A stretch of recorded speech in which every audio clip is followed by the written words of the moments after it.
Hei, og hjertelig velkommen til 138-årsdagen til Norges eldste parti. Vi i Venstre vi ønsker å benytte denne dagen til å diskutere demokratiets og rettsstatens tilstand ellers på kontinentet vårt. Og derfor inviterer vi her til en panelsamtale med 3 deltakere. Jeg ønsker velkommen til nestleder i Venstre, Sveinung Rotevatn, Daniel Berg fra Momentum i Ungarn og Milosz Hodun fra Nowoczesna i Polen. Og siden vi jo har med internasjonale deltakere her, så kommer samtalen til å foregå på engelsk. And thus I would like to welcome you all to this interesting discussion, I'm sure, and Sveinung will take it away from here. Thank you, Anna. Hello, everyone, and of course, a special welcome to our international guests, Daniel and Milosz. We will have a hopefully very interesting discussion today on the situation for democracy and the rule of law, no less, in Poland and Hungary. To kick us off, I'll welcome you both and give you a chance to just give some brief introductions on the situation in your country as it stands right now. And maybe, Daniel, you would like to begin. How are things where you're sitting? Yes, hello. Thank you so much for this invitation. I'm very happy to be here. And hello, Milosz, who we've actually worked together with a number of times. Well, you know, in Hungary, we have this guy named Viktor Orbán, who you might have heard of. He's been making some trouble for the last 10, 11 years with his brand of, populist, xenophobic, kind of far-right politics. But the good news is that we have an election coming up now in April. On April 3rd is the date. And we're in the middle of a big campaign, a national campaign, where we have a grand coalition, everyone from the left to the center-right and the Greens and basically everyone who's not Orbán, and we're trying to, basically get rid of him. And I think we have a very good chance, probably the best chance we've had for the first time in 10 years. So very excited to be here to talk about that with you. Excellent, thank you. Milosz, turning to Poland, how are things? So here in Warsaw, we always look at Budapest because this is a trend actually for, since the beginning of the 90s, that many things that are happening in Budapest one year, they are repeating in Warsaw next year. So we're really hoping for the best for the democratic opposition for the April elections, because then we really believe that once you succeed in Hungary, in Budapest, and in the entire country, we will succeed in our elections in 2023. And I mean the democratic opposition, because the situation in Poland is, of course, similar to Hungary. We have our right-wing populist nationalists. They won full power in 2015 for the first time in Poland's history after the democratic transition from communism. One party won all the power in both chambers of the parliament. They won also the president. And they are, trying to control absolutely everything, turning the country into this right-wing, populist, xenophobic wonderland that is drifting away from Brussels, from the European Union, from Europe towards East. And this is something we, as the opposition, also a big bloc of opposition parties, are trying to stop and to win next year's elections. Well, we wish you the best of luck. Now, we will get back to some of the similar threats that your democracies face and the similar fights you're involved in. But for years now, both in the Norwegian discussion and on the European level, I think it's fair to say that Poland and Hungary are often lumped together, like two similar countries with similar problems. But it seems to me that there are also some rather important differences. So I'd like to hear you elaborate a little bit on that. For example, Milosz, it seems to me that the opposition in Poland has been somewhat stronger than the opposition in Hungary, and also maybe that the media and the press remains more independent and free than it has been in Hungary. Do you think that's a a right assertion, or are there other important differences between your countries? I think what you said is very correct. So, I mean, first of all, there's lots of similarities between the countries, and I think that there is this very unique, special connection between the people of both countries that we in Poland like to stress, but also we know that our friends from Hungary like to stress. We've been in the same region, and we like to stress this connections between these two nations, two societies, and I think it's important. It has been important in the past, and it will be important in the future. To have a best friend in the region that you can always relate to and rely on if the power. If the government is good in both capitals, but yeah, indeed there are big differences, and of course, this is not my private opinion. This is something that is based on research, and if you look at research, basically researchers, they stress three things if it comes to the political landscape and the differences between our two countries. First of all, is what you mentioned, is the fact that the opposition has never been as weak as it was in one moment in Hungary, in the moment in the past. So PiS has never won constitutional majority here in Poland. They never reached 50% of the vote, and they actually could win the elections in 2015 only because of the system, the system of counting the seats that is very preferable for the big parties, and it was also connected to one big strategic mistake of the left-wing parties. So in 2015, they scored only 37% of the vote, and this gave them over 1% of the seats in the lower chamber and the majority in the upper chamber. So this is a big difference. The Polish opposition actually has always been popular, maybe fragmented, but popular, and PiS, basically in general elections never got more votes than the ruling party, than the populist party. So this is first difference. The second difference that also you stressed is the media landscape. So Polish media landscape is much more. I mean, this is what researchers are saying, much more diverse than Hungary, and also the ownership is very different. So we have. Of course, we have the state-owned TV that is totally right now that totally belongs to the party, to Law and Justice Party, to PiS, to the government, is a tube of propaganda. But also we have big and important TV stations and connected to them, websites and radio stations and newspapers that belong to Polish business, but also to foreign capital, including the US capital. So the media landscape in Poland has been always very diverse, with strong players coming from both Poland, Europe, and the United States. And this means that PiS has never had a full control over the message of the message. They control fully the means of media between them and their electorate. So right-wing people who live in the countryside, people who live in small town, basically they get their message from the public TV, state-owned TV, and private media that belong to PiS. But this is definitely less than a half, and there is a much bigger pluralism here if it comes to the media landscape, and we have many independent media that are big, influential, and do amazing job to inform people about the country.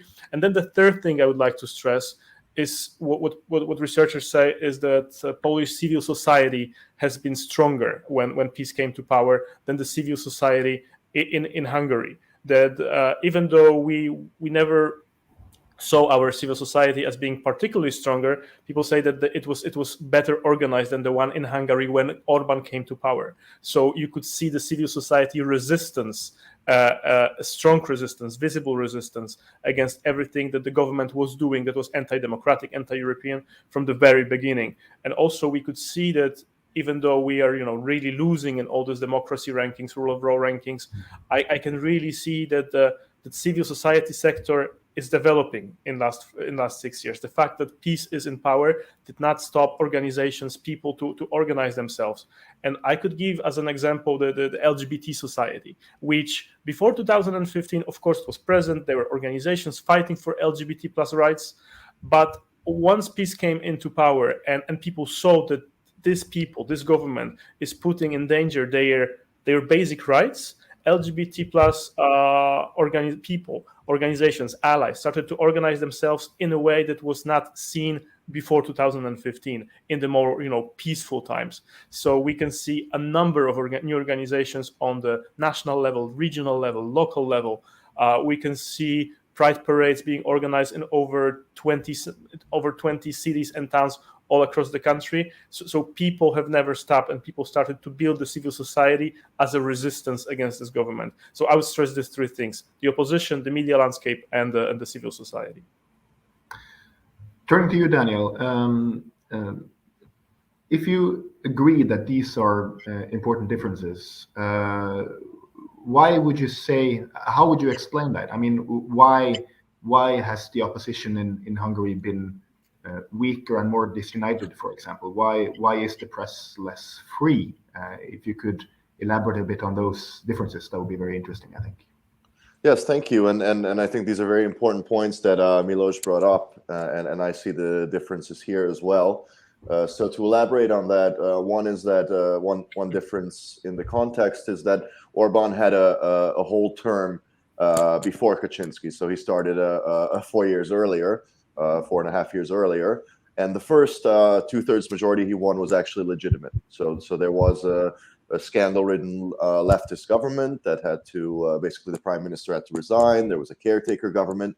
So it was a very unstable political situation where Fidesz, Orbán's party, actually did get about 60% of the vote. So they had this legitimacy that they could have actually used for good, as it were, but they used it more to cement their power. And that was the first thing they started.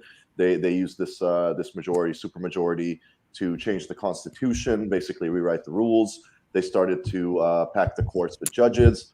They started to take over media. So it was a very, for me, the main difference from outside between Orbán and Kaczynski is that Orbán seemed to have had a plan from the beginning that he was implementing over this 10-year period. He's a very clever politician, very tactical, very brutal politician. So he's basically been doing this plan for this 10 years. And a few other differences that may be interesting. I think one is policy. We have these nationalist far-right governments who are saying, that they may even form a new group in the European Parliament. You have the Salvinis, the Le Pens, the Kaczynskis, the Orbáns. But at the national level, it's all very different. I mean, the nationalists, it's always their country first, right? So you're going to have differences. And here with Poland, one of the biggest, I think, is the stance on Russia. So I think there's no way that a Polish government could ever be really pro-Russian or express those kinds of views just because of the historical context. You would think that Hungary is the same. I mean, we had a revolution in '56. We had 50 years of communist rule. But surprisingly, Orbán has been very pro-Putin. He's been very pro other autocrats, Erdogan, even China. Chinese influence has been growing. So I would say that is one significant difference that will become more important, especially with the potential of conflict in Ukraine, with the question of NATO being strong, with the question of European integration. So I think that's one difference where Orbán has gone farther than Kaczynski. And just to comment on the civil society aspect, I completely agree with Milosz, and I think this might be going back to your question, Sveinung, that we didn't have that strong of a civil society base, whether we talk about political associations, whether we talk about unions, whether we talk about even small religious communities, as the Poles did. So the experience of Solidarnosc, the experience of their regime change was a very different one than the Hungarian regime change, which was essentially managed by elites. So here the Communist Party decided to give over power in kind of a controlled fashion, whereas there was a bigger social and political pressure in Poland. And I think that's one of the big things that Momentum was able to do. We started out as a civil society movement. We started out as basically, students and young professionals who wanted to protest against the Orbán government and the Orbán regime. And I think that was one of the things we brought into politics 5 years ago now is engaging more with civil society. So briefly, those are some differences that may be of interest. Turning to some of the similarities, because I think this has been very enlightening on how Poland and Hungary are in fact two different countries, not only geographically and historically, but also in the current status of the democracy. But there are quite strong similarities when it comes to how the Kaczynski party and how the Orban party have tried to erode democracy and to shore up their control of your respective countries. And I think one striking similarity is the judiciary and how the respective governments have tried to make the judiciaries more loyal to their parties, their movements, their governments. And I think when people think about, countries moving in an authoritarian direction, you often think about, taking away the people's right to vote, or cheating in elections, or making the military a stronger presence in society. But it seems to me that the main tools that have been used by your governments has been to take control of the judiciary. Milosz, would you like to tell us a little bit about how the Polish government has reformed the Polish judiciary and why you see it as such a big threat to democracy and to liberal democracy? Sure. So normally we use the word deform, that they deformed the judiciary rather than reform, and this is very true. So how they did it. They always looked at Budapest again. So Kaczynski had less time. This is something that Daniel stressed. But I'm always saying that peace is like Fidesz but on steroids, because they could have learned from the experience of Orban when he had this 2/3 majority, and he was doing many things looking at Hungary, and we could really see it. Some things were copy pasted in Poland, but like how they took over the judiciary, basically 3 or 4 steps. First step was to take over the Constitutional Tribunal. So basically they did it illegally, anti the Polish constitution. They didn't take the oaths of legally appointed judges, and they just packed the Constitutional Tribunal with their own people. So this was one thing. The second step was they politicized the so-called National Committee of the Judiciary. So this is the body that appoints all other judges. And before, the body was composed by basically the majority of people there, the members of this body, were other judges and representatives of different levels of judiciary. Now the majority is the representatives of politicians. So basically these politicians who are appointing all the judges now. And with this tool, you basically again pack different levels of judiciary, and especially the Supreme Court, with your loyalists. And then the third step was exactly the Supreme Court was the reform known from Hungary. So basically, they forced many judges to retire. They said, okay, there is a new age limit to retire. With this simple bill, they removed many judges, and they could nominate, they could appoint their own people with this Council of Judiciary I just mentioned to the Supreme Court. And right now the Supreme Court, it's slowly but steadily being taken over by their people, and soon the majority of people appointed to the Supreme Court will be their people. So these are the 3 steps: Constitutional Court or Constitutional Tribunal, the National Council of the Judiciary, that was kicked out of the European Council of the Judiciary, of this association of all the councils, plus the Supreme Court that is being slowly but steadily packed with their people. They have the president now, and this is how and why they do it. Like, simply, they do it because they want to have the full power, and they're obsessed with power. And Kaczynski is a person who is dreaming about this ultra-conservative revolution in Poland. And to complete his revolution, he needs to have the full power. And as I said, in 2015, they won majority in both chambers of the parliament. They won the president, and there was only one thing missing, basically, which was the judiciary.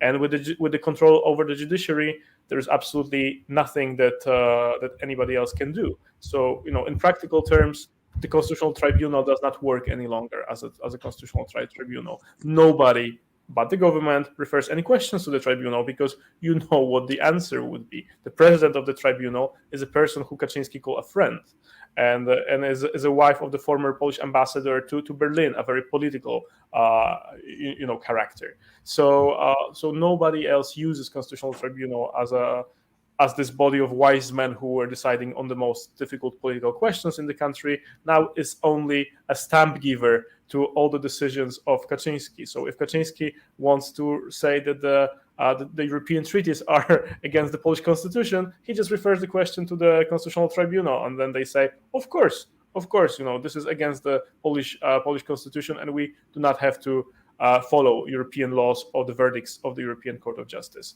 So now they have it, they use it, and it's much easier for them. And but they want to, of course, they want even more. They are planning even further reforms to pack all the courts with their people. But this will happen.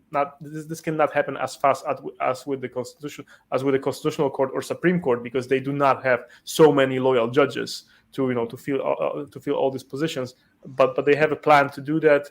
Plus, with this disciplinary chamber that we have a big fight between Warsaw and Brussels, they are punishing all the judges who are independent and who are doing anything that the government may not like. If you are a judge and your sentence goes against the will of Jarosław Kaczyński, you may be easily sentenced by this disciplinary chamber and fired simply. So yeah, full control to continue their revolution, ultra-conservative revolution, to make Kaczynski dream come true, to have a new Poland, different Poland. Just a quick follow-up, Milosz, because when I visited Poland back in November, and I met with some of the opposition politicians in the parliament, and they gave a very similar picture that you just painted for us. But I asked them a follow-up question. I'll ask you the same, which I think is rather difficult to answer, actually, and that is, if you do win the election, if you have a new majority in Poland, how do you change this? Because now you have a number of judges who are, as you say, friends with peace, with Kaczynski, with the ruling party. How do you change that? How do you? Could you replace them with other judges? Wouldn't that be the same authoritarian method that the current government is using to just make sure that you get new judges into the judiciary? I guess that is one of the difficult things when governments take control of the judiciary, that it's hard to fight back if you do get power back without using the same methods. Do you know if are there any plans in the opposition or in your party on how to not deform the judiciary but reform it, or take it back to a liberal footing? This is an extremely difficult question. So thank you for bringing it up. There are many visions, I would say. First of all, the first step is to reverse all the decisions that were made against the constitution. PiS, even though they never had this constitutional majority to change the constitution, they were changing de facto the constitution, right? So they couldn't really change the letter. They really couldn't change the words in the constitution, but they were changing the constitutional law by simple bills, which is against the constitution, but we could not do anything because the constitutional court was saying it's okay. So I guess this will be the first step. The things that were unconstitutional, you can reverse it. But then there is the question about all these appointments that have happened, and with constitutional court, what should we do? Some people say we should just totally demolish it and build a new institution, pick a new name and appoint new judges. But okay, I will not give you the simple answer, but I will tell you what's happening right now. So we have this, we call it a pact for rule of law. So this is an initiative, a platform that was built up by, I think, 5 biggest, most important Polish NGO, civil society organizations that work in the field of democracy and the rule of law. And they built this platform, and they invited all opposition political parties, and they are all there, from left to right, from almost from radical left to right, to not PiS of course, but to right. And this is a group that is working on many different levels on this set of proposals. And a member of the working group, there is a working group of experts, but there is also a political leadership level, and now people are working from all Polish political parties to propose something that we can all agree on. Like all Polish opposition parties will suggest a set of solutions that we all support, and we will use once we win the elections. And this will be extremely difficult. And of course, we cannot do what they are doing. We cannot break the rules, and we cannot violate the constitution. This is the most important thing. And now we are looking for solutions. And once it's there, once it's on the table, we can have another conversation to see where this is going. But I'm positive. I'm positive because really all parties are there, from very small players to the biggest players, and they all decided to agree on a plan that we will follow after the elections, and that will be democratic and constitutional. Excellent, thank you. Turning to you, Daniel. As Milosz said, the Polish government has drawn quite a lot of inspiration from Hungary and from Fidesz. Now, on this issue of the judiciary, this has been happening for many years now in Hungary. Changing the rules, changing the composition of the courts, installing loyalist judges. I guess the advantage of doing these things is that it could perhaps be difficult to get voters and people mobilized and to understand how these decisions actually matter and how the judiciary matters in their lives and in the life of a democracy. Do you have any examples over the last couple of years of how the reforms or the deforms of the judiciary in Hungary, how has that affected decisions? How has that affected rulings on, I don't know, anything from elections to freedom of the press or things that are more bread and butter issues?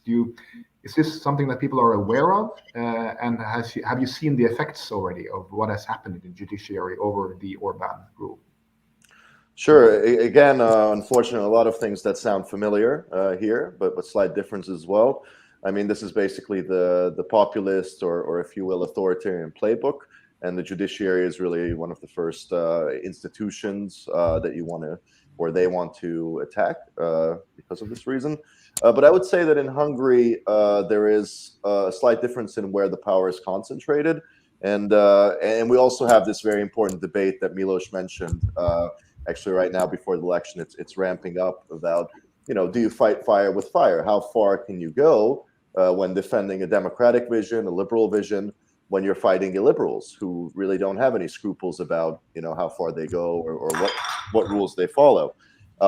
And one of the key points here is that we did have a constitutional change. So we did have a new, basically, Grundgesetz, as the Germans would say, a new basic law that has replaced the original Hungarian constitution of '89. And the big question is now, if the opposition wins, but we don't have a supermajority, so we only get, 55% instead of 60%, then how do we go around that constitution? Are we allowed to change it? This is even a debate without a supermajority. I personally would find that dangerous. One of the things that are being discussed is holding a national referendum, for example. And I would say that's one of the options you have for really getting the people directly involved and having them, voters and citizens, having direct say in which way the country goes. Because as long as the Constitution and these judicial issues are kind of an ivory tower that is being discussed by elites and kind of away from the public eye and away from public discourse, it's always going to be distant. And I think it's our challenge as politicians, as political parties, to find those real life issues that you can relate them to. So, for example, I'm sure you've heard about the LGBTQ community's persecution here in Hungary. I think it's very important to say that if we constrain the civil rights of one group, that can affect all groups. So it's just a slippery slope. And then another is, of course, the Norwegian funds, which I think we will return to talking about, which we basically lost a significant amount of funding, which could have gone to civil society, to helping local communities, to providing services to the most disadvantaged. And just because of an ideological disagreement, the government basically forfeited these funds. So I would say that's also another example of a direct negative effect of government policy. But one positive side is that whereas in Poland, you have a huge concentration in the judiciary, in Hungary, we have more of a focus on the prosecutorial side and on law enforcement. So we have a head prosecutor who is a staunch ally of Orban. He was in the first Orban government in the 90s, and basically nothing gets to the trial level because the prosecutor won't act on it. It's very rare that you have, for example, a case of corruption or you have a case against the government which goes to the trial stage. So they kind of neuter it even before it would reach the judges. And surprisingly, there are pockets of independence still in the judiciary. For example, in the Supreme Court, the new appointee, who's also an Orban loyalist, wanted to introduce a resolution, basically, that condemns the opposition and says that, you know, they're basically working against the constitution and that the Fidesz constitution is like the one true constitution of Hungary. So very political and not at all legal or judicial document. And this was voted down 14-1. So he was basically the only one who voted for it. So there are still pockets of independence, but I would say it's really the control over the civil society and the control over the prosecutorial level that prevents it from getting to even in front of a judge. Excellent. We'll move on now to a rather different issue, but you touched upon it briefly, Daniel, and that is the funding and the grants that have been issued from Norway and other countries to your countries over the years. The Norway grants and the EEA grants to Hungary, as you said, were frozen at one point because of disagreements with the Hungarian government over civil society basically, and the independence and freedom of speech and the distribution of these funds. Currently, Norway is considering also to do somewhat of the same thing when it comes to funding distributed to Poland over similar disagreements. That decision hasn't been reached yet, but it's being discussed. What have been the lessons drawn from what happened in Hungary, Daniel? Do you think that these sorts of decisions from a country like Norway, do you think they do more good than bad in your country? Does it help? Does it mobilize the opposition and make people see what's happening, or is it perhaps something that the government can use to their advantage and take advantage of and say, you know, look at these outside forces who are trying to mess with our democracy. We should stand up against them. What is the lesson in Hungary, and how? Then I'll move it over to Milosz and Poland to discussion afterwards if the same thing happens there. But Hungary first. What do you think, Daniel? Yes, I think actually Norway handled this issue quite well when it came up. One of the main differences that the Norwegians basically said, look, we want to give Hungary the money. We don't have a problem with Hungary. We don't have a problem with Hungarians, but we have a problem with the high risk of corruption. We have a problem with the democratic landscape, and we basically have a problem with the way Viktor Orban does things. So what we want to have is we'll give you the money. We'll even have the government involved, but we also want civil society control. And that's not really a high bar, right? That's a reasonable explanation. So, or a reasonable request if you're giving these funds. And the way that the Fidesz government, that Orban's government, just wouldn't make any compromises, I think backfired for them a little bit, because there's really no way to justify it. They would have had a seat at the table. They would have been part of this process.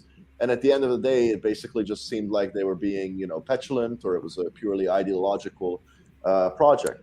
And it was, the populist playbook, part of it is always finding an enemy. And I was quite surprised. We've had all kinds of enemies here in Hungary, from the refugees to George Soros to Brussels. But there was a short period when Norway was the enemy of the week, which is quite surprising, because there's a few countries that are less belligerent or negatively perceived, I think, than Norway. I mean, what problem can you have with Norway? But the Hungarian government managed to make Norway an enemy of the people. But it was just so ridiculous, and because of the kind of conditions I mentioned, which were, there was no willingness to compromise. I think a lot of people saw that this was a purely politically motivated resistance, and that at the end of the day, we basically lost an opportunity for funding that could have been very important for Hungary. What do you think, Milosz? Do you think we should go through the same exercise when it comes to funding for Poland? Our party, Venstre, here in Norway, we tabled a motion in Parliament quite recently, actually, suggesting that our government should freeze the funding going to Poland through the Polish government, so that you could keep up funding that goes through civil society if possible, but that the funding that goes through the government agencies should be frozen. Do you think, would this be a good idea, or do you fear a backlash in Poland? I think it's a really good idea. I mean, for me, this government, these people from Law and Justice, PiS, Kaczynski and his friends, they speak only one language if it comes to Europe, and it's the language of money. We will never agree, or we can never even have a decent conversation with them about values, because they don't see European Union, Europe, as something that's built on values. They see only money there, and they want to be in the EU only because of money, only because of economic profits, and of course development and economy are super important, but they don't see anything else. They don't see, that our security, our safety is in the European Union, that basically because of the EU, we are safe as a country right now in the place in Europe where we are, bordering Russia. And they don't see that the European Union is also built on European values, on democracy, liberal democracy, open democracy, on human rights, on respect for the rule of law. They don't see that. They don't care. So the only language they speak is the language of money. So if you want to negotiate with them, if you want to push on them, money is the only tool you have. And of course, in case of Norway, also we saw that the Norwegian funds were cut to a couple of projects for municipalities that declare themselves LGBT-free zones. And and it was a very important moment for this government, because they got scared. It was kind of the first time when they saw, okay, these guys, in Europe are not kidding. And then when the European Commission also did the same, and they said the municipalities, counties, regions that declare themselves LGBT-free zones will not get our support. And then for the first time, this government had to take a step back.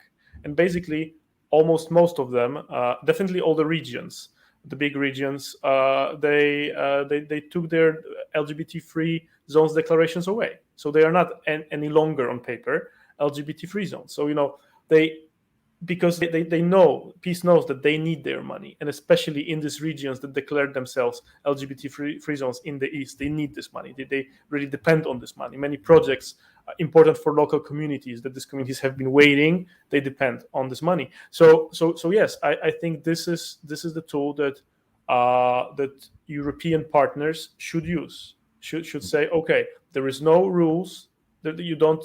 There's no rules. There is no money. You don't respect our values. You cannot have this money. And I think this is a good thing. And I think that nobody should sponsor this government. And I know sometimes it's easy to say, but this is the way it is. And the solution you said is also the solution I believe in. So you shouldn't punish Polish people. Because again, this is the minority who votes for this government. But you should punish the people. And that there are ways to distribute the money to help people. Civil society is one channel that you can do it. Local government is another one. People who are close there, who are less political, who know the problems and who can spend the money. But then again, especially the civil society, because this government hit so many times civil society, important civil society, who fight for our rights, of Polish people, of Polish minorities, of Polish women.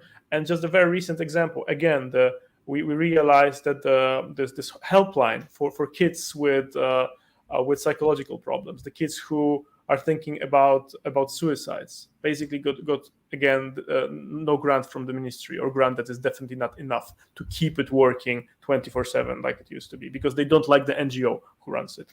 And we had the same in the past when the hotline for victims of domestic violence for women basically did not get the grant, so it went silent because the government did not like the NGO that runs this helpline helping women.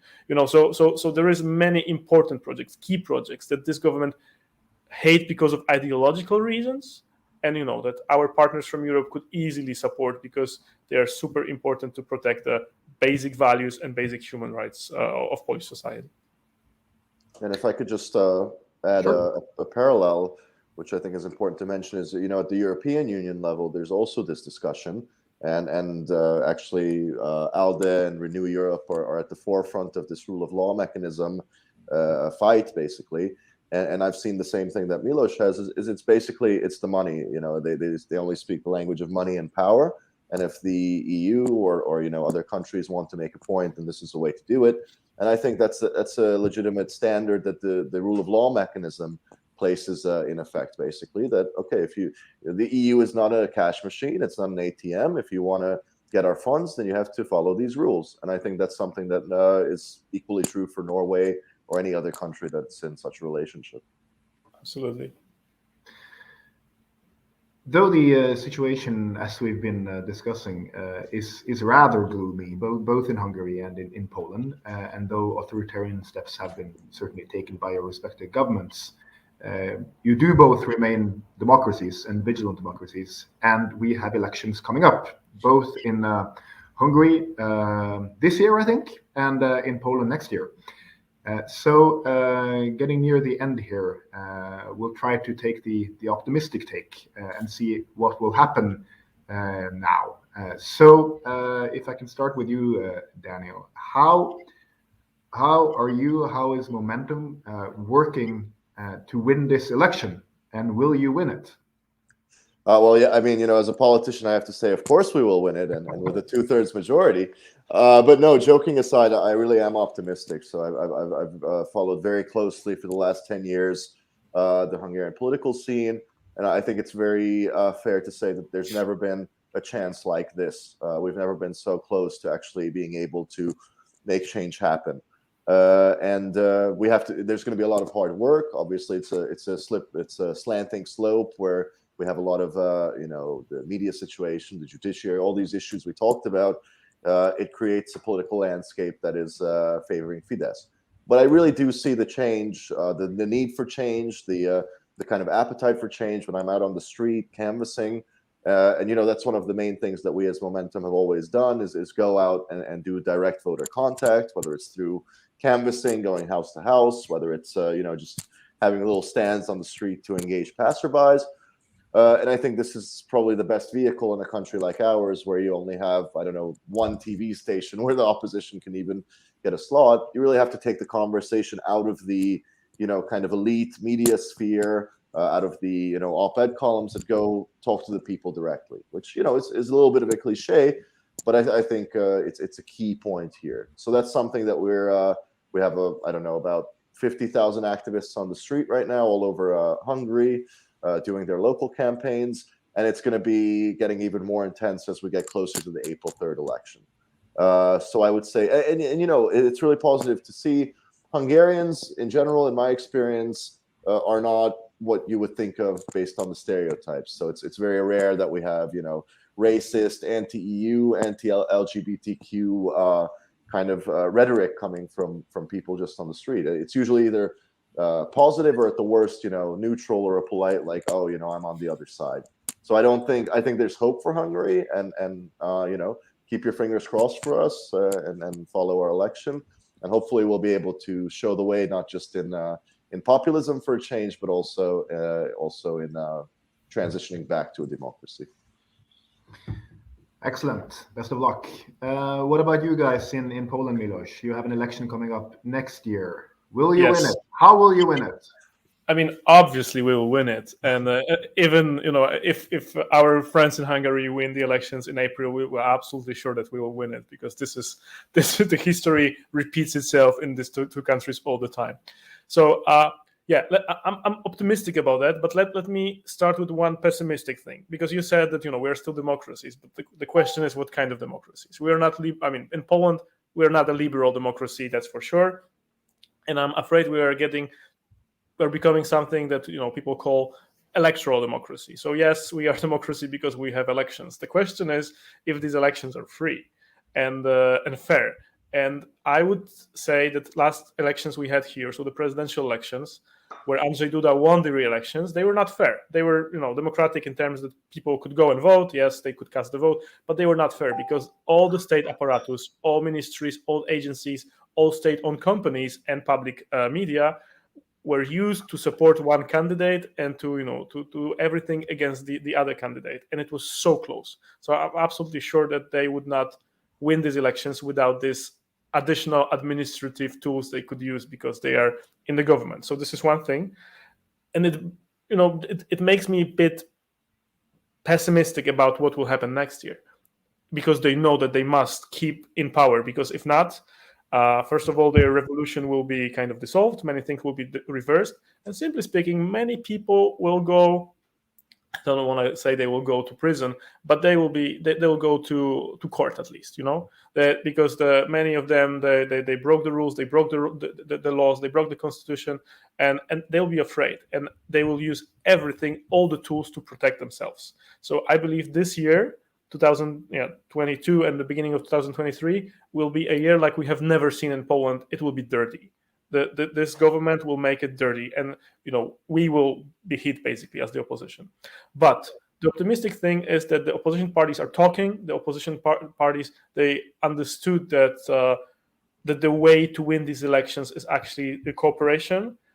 Maybe Hungarian style, so one list against peace. I'm not sure about that. I'm not sure if this is really the key to win Polish elections, because we saw that in European elections. Maybe two lists, maybe two lists who could compete, one bit more center-left, one bit more center-right, to give the opposition people, the Democrats, a choice, because Polish people want a choice, but maybe it will be one list. But I'm optimistic. Also, I'm optimistic because the things that I can see in Poland now every day, when I go to a shop, when I go to a restaurant, when I go to a bar, people talk about prices. People talk about insane inflation. People talk about for business people, the prices of gas. They have risen like 600-800%. So businesses are shutting down. And people are talking about it. Normal people. Peace voters are talking about this because they see how much butter is and how much bread is compared to last year. And always in this country, if there is one factor that could kill a government, was prices. And people talk about it, people comment it. So I think this, plus the terrible tax reform they have introduced that people don't understand and are angry because they see on their paycheck that they got in January less than in December, makes people angry. So on the top of everything terrible they did, now they're committing many mistakes if it comes to management of economy, of the currency, and people cannot stand it. So I think this will be their last terrible mistake, and we will win the elections in 2023. And together with Hungary, we will show that Central Europe actually is a great place where democracy can develop, and we will see also how to clean after this illiberal governments. We will show how Democrats can clean after illiberal governments, and how to take us back to Europe and take us back to open democracy, liberal democracy, and the land of values. So we're both optimistic, and this is great. Well, that's good. My friends, we've reached the end of our conversation, but I think it was a very good one. Thank you for enlightening us on the situation in your respective countries. And I think I speak on behalf of all members of our party and of the European Liberal family when I wish you the best of luck in your campaigns and in your elections coming up. We remain hopeful, and we certainly hope that you remain vigilant in your fights for democracy and for liberal democracy in Poland and Hungary. With that, I would like to thank you both, and I will give the floor back to Anna Breivik, the leader of the Young Liberals of Norway. Thank you. Thank you.